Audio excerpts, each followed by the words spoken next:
tagal na pinapunta kita dito, ah.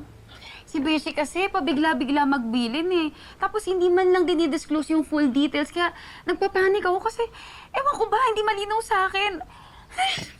Nasistress ako, papi. Bobby, bakit naman siya may ini-expect na delivery? Akala ko ba labas na siya dun sa problema ni Apam, Bobby? Yun na nga yung akala ko. Tapos pag wala nang pumunta siya dun sa airport, maya't maya siya nagme-message sa akin. Tinatanong niya sa akin kung dumating na daw ba yung package. Eh wala pa nga. Stepsister mo. Ay niya tumigil. Oh God. Oops.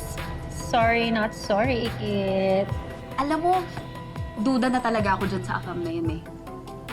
Babe, sa tingin mo ba legit siya? Ewan ko rin eh. Parang, Package delivery po. Oh, may delivery mo kung totoo nga sinabi ni Apam. ay, salamat pa. Ay, teka po kuya! Wait lang! Ay, ano ba tong package na to? Ma'am. Package delivery po para kay Miss Marikit Karingal.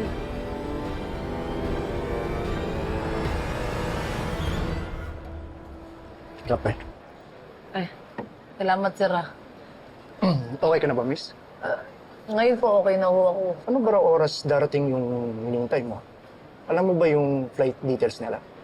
Nag-update naman ho siya sa akin na nag-land na nga daw po yung aeroplano sinasakyan niya. Eh, ang kaso ho, na-hold ho siya eh. Ano po bang pangalan niya?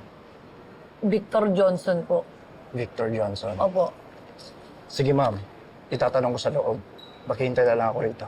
Sige, sir. Sige po. Salamat po ah.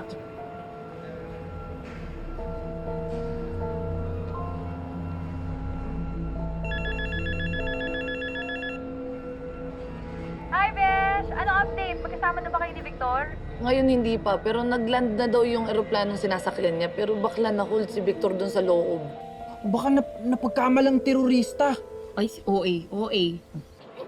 Bakla hindi ko alam eh, pero may lumapit sa akin kaninang airport officer. Ang sabi, tutulungan daw si Victor na ma-release dun sa loob. Pero may dumating ba diyang package? Andiyan na ba yung pinadala ni Victor? Ay, oo, Beshi! Andito na! Tingnan mo din mo. Dada. Laki, no? O dali na, buksan niyo na. Kumuha ka muna ng cutter, Babe. At least may mabuting nangyari ngayong araw na to. Thank you, Lord. Wasakin niyo na kagad, punitin niyo dahil nandyan yung teddy bear sa loob na may lamang pera. Dali. Buksan na natin. Dali. Ay! Ang bongga! Special to, Beshi, Di ba? Yung sinabi niya sa akin eh. May teddy bear dyan. Ito na! Yan! Ang cute! Wasakin mo na kagad. Nandyan yan. Dali. Dalihan mo naman, kaloy. Higit. Walang laman. Ayan, oh. Hindi, baka nandyan pa sa loob. Tingnan niyo mabuti, alokayin niyo kasi para makita nating lahat. Tingnan mo sa ulo, sa paa. Beshi, nakakaloka. Balat na lang talaga tong teddy bear. Wala talaga. Sure ka ba na sinabi ni Victor to? Baka it's a prank yan, ah. Alokayin mo naman. Dali na. Ito pati dito sa ulo.